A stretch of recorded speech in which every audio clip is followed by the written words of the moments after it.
Joyous signs, Nietzsche writes, "Whom do you call bad? Those who always want to put others to shame. What is most humane? To spare someone shame. What is the seal of liberation? To no longer be ashamed of oneself." So according to Nietzsche, someone who's truly free is free of shame, and he thinks someone who shames others is bad. Why is it important to be free of shame? And why is it bad to shame others? That's what I want to explore in this essay, and I want to start with a question. What does it mean to be free? In The Joyous Signs, Nietzsche says, quote, "What does your conscience say? You shall become who you are." Let me explain. This is an important idea in Nietzsche's work, and not only is it one that I agree with, but it's the starting point of this essay. Everyone has a true self which they must become, and it's possible for us to fail to become our true selves. Think of yourself like the seed of an oak tree. As the seed, you contain the entire, full expression of the oak tree within you. But if the conditions aren't right, if the soil isn't good, if you don't have enough sunlight, rain, or nutrients, you can fail to become a fully grown oak tree. And so freedom is the freedom to become what you are, to become the fullest expression of yourself. And with that idea in mind, we can turn back to shame. Why is shame bad? Because it can prevent you from fully becoming who you are. And to explain how, let's look deeper into shame.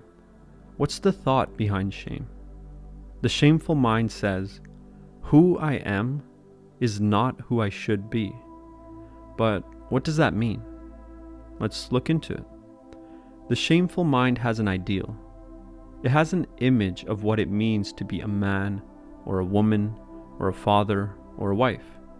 And the shameful mind compares itself to this ideal image and finds itself inadequate. And this measurement, this realization that who I am is not who I should be, leads to shame. But where did this ideal image come from? All shoulds come from society. Think about it. When you were a baby, did you have any ideas about what you should do? Probably not. You just did what you wanted to do. A pure mind says, "This is what I want to do."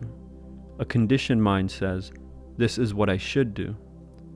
So when you live according to a should, you aren't being yourself. You're being who your society wants you to be, and you're trying to live according to your society's image. You've become a puppet of your society. And if you understand that, you understand why Nietzsche thinks shame is bad. To shame others is to reject who they are.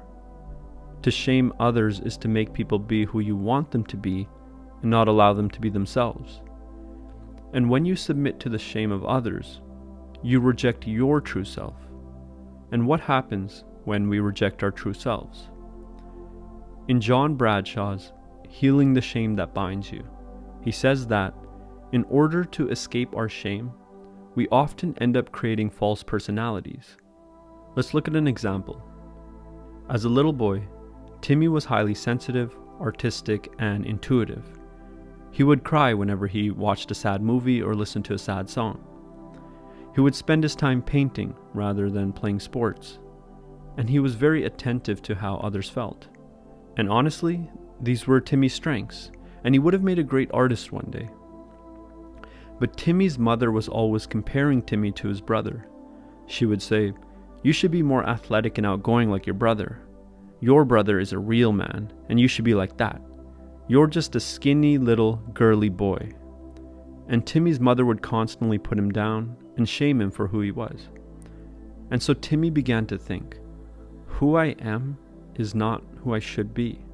There's something fundamentally wrong with me. And so to escape his shame, he abandoned his true self, the artistic, sensitive, and intuitive self, and adopted a false personality. He began to imitate his brother's actions. He started going to the gym, playing football, and in general, being a complete bro.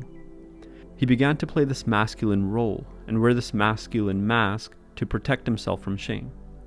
But to play this role effectively, he himself had to believe that it wasn't a role. So he had to convince himself of his persona before he could convince others of his persona. And by doing so, he had to cut off contact with his real, authentic self. And because he was playing a role, because those behaviors were not authentic for him, because his life became about outer appearances rather than inner development, he became a shell of a person. He felt more isolated and alienated from others. He felt lonely in the presence of others because they were never really seeing his true self. So what happens to Timmy in the end? Thankfully, at some point, Timmy realizes that he's stuck in toxic relationships. The people around him, his mother especially, want to control his life, and so far, he's submitted to their desires. He's living the life they want him to live, rather than the life he wants to live. But finally, he sees the futility of this lifestyle. By living how his mother and brother believe he should, he maintains his relationship with them. But what's the point of maintaining these relationships? He's not getting anything out of it. And in fact, he's shrinking as a person. He realizes that these aren't real relationships. He has no real intimacy with these people. They don't even know who he really is.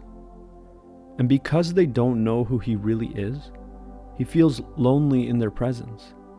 There's no real connection with them. His relationship with them is based on power, not love.